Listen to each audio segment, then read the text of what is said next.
I will interrupt at some point, and put a motion to the floor for additional time so that he can convey his message adequately. So, Mr. Means, when you are ready, we will go ahead and start your 3 minutes. All right, just give me a moment. I'm gonna make some marks here. That's fair.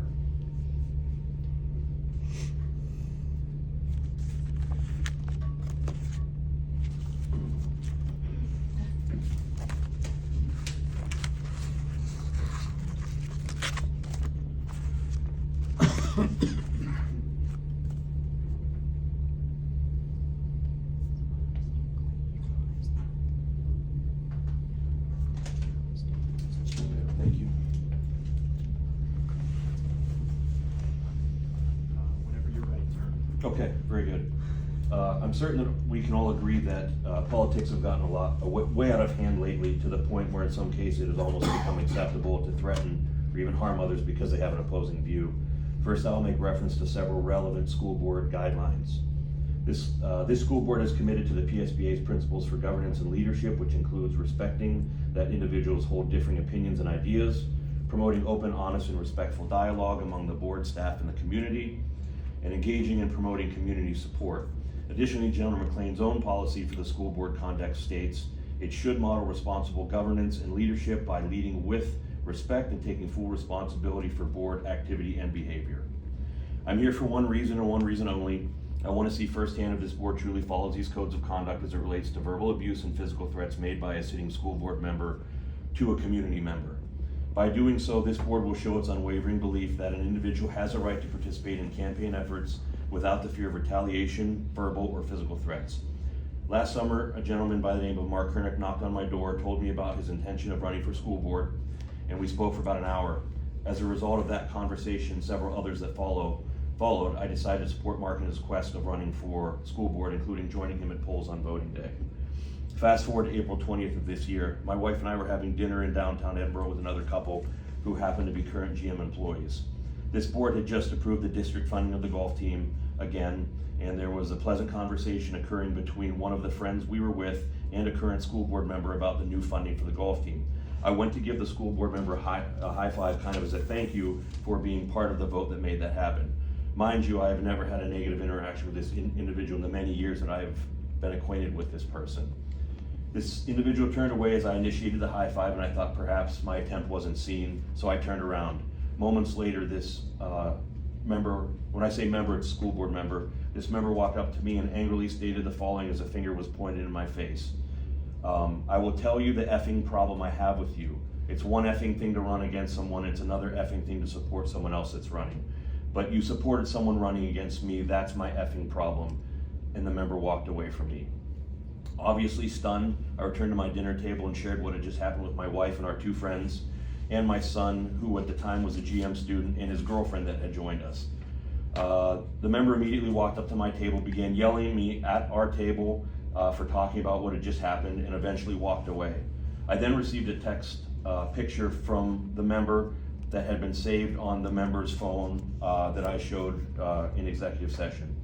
Maybe 15 to 30 minutes had passed, and I approached the member and stated that what was said to me was uncalled for and unprofessional, at which point the member's significant other told me, and I quote, "Be careful or I will split your face open." Short. Interrupt you for just a moment. Is there a motion to extend? Second. Continue, thank you.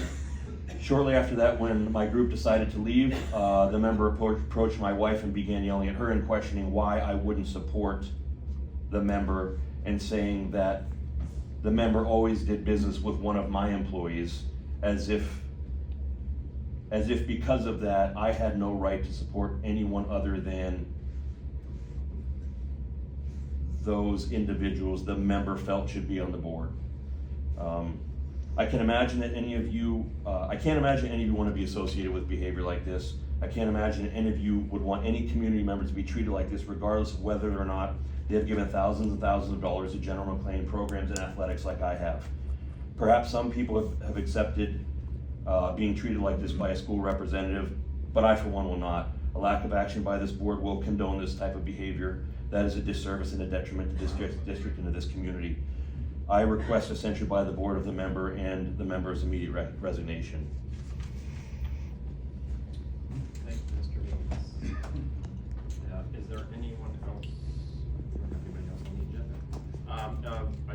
appreciate your patience. My attendees, I do appreciate your patience with that as we sorted things out.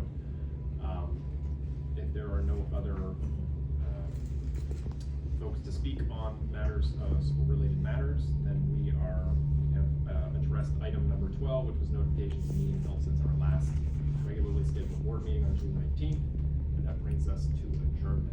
Is there a motion? Actually, I'd like to speak, and it's not regarding what he did, this is something else, totally, if that's okay. Michelle Rutten Piper, and it's not political, it's just something, so, I've spoke many times in the last couple of years. I haven't been here for a while, I've been very busy with other things.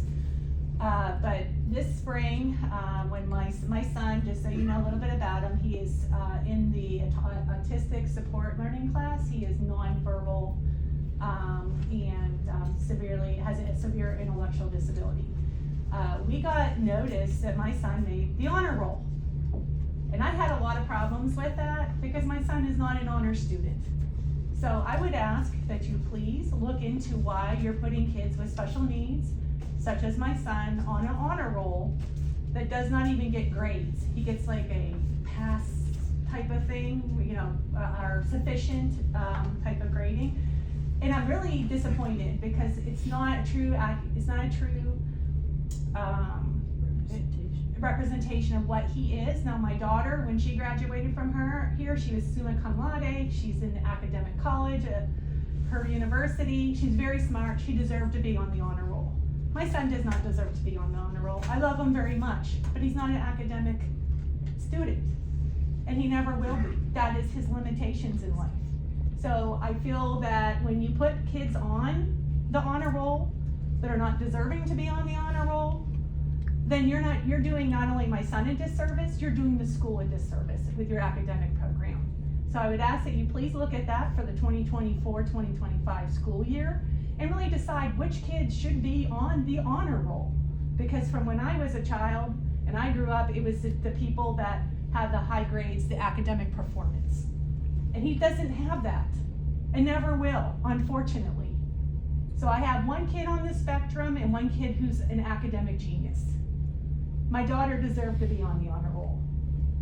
My son does not deserve to be on the honor roll. And I'm his mom. I love him to death. He does not deserve to be on the honor roll. He's not able to do what these children and students do day to day to get those grades and advanced placement. And I will say one good thing. I'm glad you're adding more advanced placement classes. So I'm very happy to hear that. And I'm happy you're actually gonna test, because that's why your ratings are so low. Because you missed the mark many years ago. So hopefully that will help the ratings of the district by actually doing AP classes and AP testing. So I have to say I'm happy about that. But I say I'm very disappointed you would put a child with special needs, severe intellectual disabilities, and nonverbal on the honor roll. Thank you. Thank you, Ms. Piper, for bringing that to our attention. Is there any other speakers related to relative to school-related matters? If not, I do appreciate everyone's time.